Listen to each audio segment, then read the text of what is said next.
राधे राधे। ओम नमो भगवते वासुदेवाय।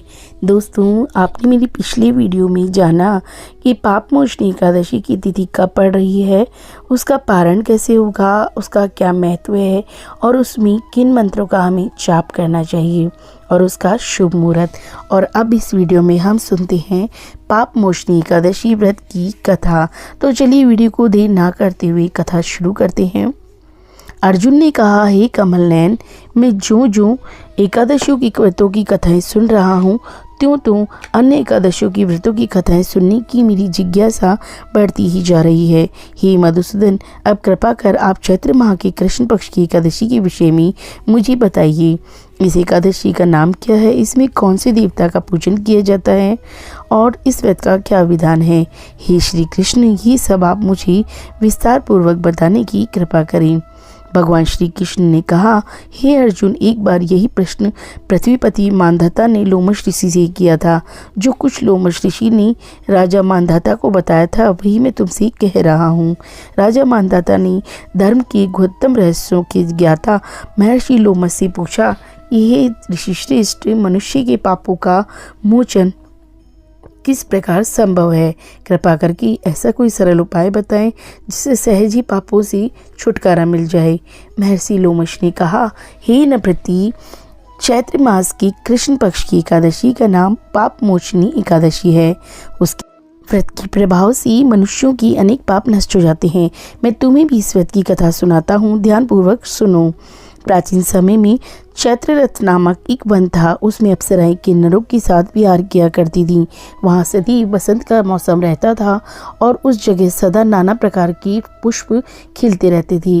कभी गंधर्व कन्याएं विहार किया करती थी तो कभी देवेंद्र अन्य देवताओं के साथ क्रीड़ा किया करते थे।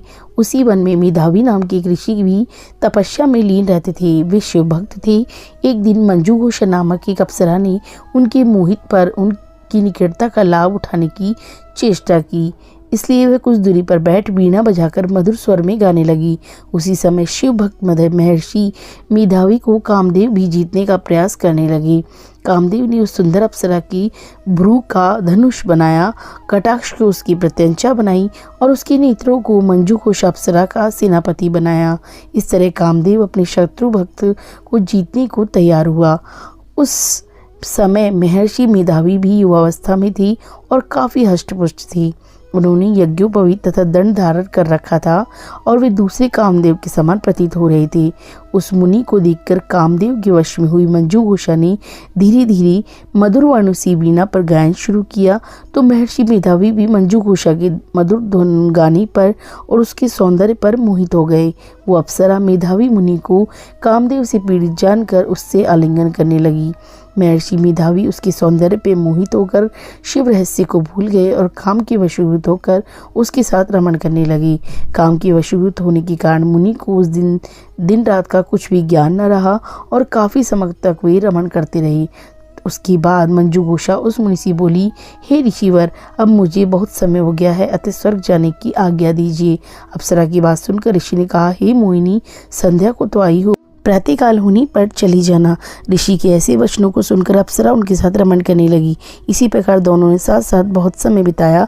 मंजू घोषा ने एक दिन ऋषि से कहा, हे विप्र, अब मुझे स्वर्ग जाने की आज्ञा दीजिए। मुनि ने इस बार भी वही कहा, हे रूपसी, अभी ज़्यादा समय व्यतीत नहीं हुआ है, कुछ समय और ठहरो। मुनि की बात सुन अप्सरा ने कहा, हे ऋषिवर, आपकी रात तो बहुत लंबी है, आप स्वयं सोचिए कि मुझे आपके पास आए कितना समय हो गया, अब और ज़्यादा समय ठहरना क्या उचित है। अप्सरा की बात सुन मुनि को समय का बोध हुआ और वो गंभीरतापूर्वक विचार करने लगी। जब उन्हें समय का ज्ञान हुआ तो उन्हें रमण करते हुए 57 वर्ष व्यतीत हो चुके हैं। तो उस अप्सरा को वे काल का रूप समझने लगी। इतना ज़्यादा समय भोग विलास में व्यर्थ हो जाने पर उन्हें बहुत क्रोध आया।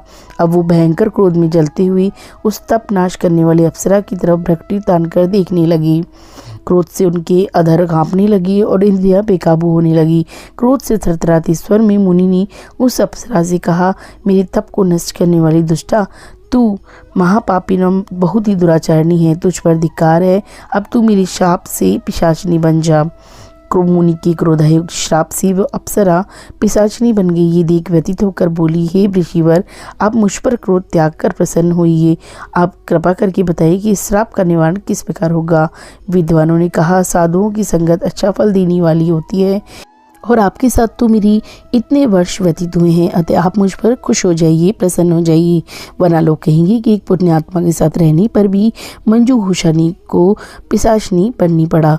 मंजू घोषा की बात सुनकर मुनि ने अपनी क्रोध पर गिलानी जताई और साथ ही अपनी अपकीर्ति का भी भय भी हुआ उसे।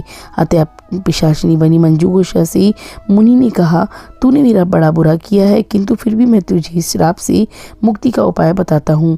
चैत्र माह की कृष्ण पक्ष की जो एकादशी है उसका नाम पाप मोचनी है। उस एकादशी का उपवास करने से तेरी पिशाचनी की देह से तुझे मुक्ति हो जाएगी। ऐसा कहकर मुनि ने उसके व्रत का सब विधान समझा दिया। फिर अपने पापों का प्रायश्चित करने के लिए वे अपने पिता च्यवन ऋषि के पास चले गए। च्यवन ऋषि ने अपने पुत्र मेधावी को देखकर कहा, हे पुत्र, ऐसा किया क्या है तूने कि तेरे सभी पाप तप नष्ट हो गए हैं, जिससे तुम्हारा समस्त तेज मलिन हो गया है। मेधावी मुनि ने लज्जा से अपना सिर झुकाकर कहा, पिताश्री, मैंने एक अप्सरा से रमण करके बहुत बड़ा पाप किया है। इसी पाप के कारण संभवतः मेरा सारा तेज मेरे तप नष्ट हो गए हैं। कृपा करके आप इस पाप से छूटने का उपाय बतलाइए। ऋषि ने कहा, हे पुत्र, तुम चैत्र माह के कृष्ण पक्ष की पाप मोचनी एकादशी का विधि तथा भक्तिपूर्वक उपवास करो, जिससे तुम्हारे सभी पाप नष्ट हो जाएंगे। अपने पिता च्यवन ऋषि के वचनों को सुनकर मेधावी मुनि ने पाप मोचनी एकादशी का विधि पूर्वक व्रत किया। उसके प्रभाव से उसके सभी पाप नष्ट हो गए। मंजू घोषा अप्सरा भी पाप मोचनी एकादशी का उपवास करने से पिशाचनी की देह से छूट गई और पुनः अपना सुंदर रूप धारण करके स्वर्गलोक को चली गई। लोमश मुनि ने कहा, हे राजन, इस पाप मोचनी एकादशी के प्रभाव से समस्त पाप नष्ट हो जाते हैं। इस एकादशी की कथा के श्रवण व पठन से 1000 गोदान का फल प्राप्त होता है। इस उपवास के करने से ब्रह्म हत्या करने वाले, स्वर्ण चुनाने वाले, मद्यपान करने वाले, अगम्य करने वाले आदि भयंकर पाप भी नष्ट हो जाते हैं और अंत में स्वर्गलोक की प्राप्ति होती है। दोस्तों, कथा होती है खत्म और दोस्तों मिलती हूँ अगले व्लॉग में। तब तक के लिए जय श्री कृष्णा। अगर आपको वीडियो अच्छा लगी तो आप भी कमेंट में जय श्री कृष्णा लिखना बिल्कुल ना भूलें।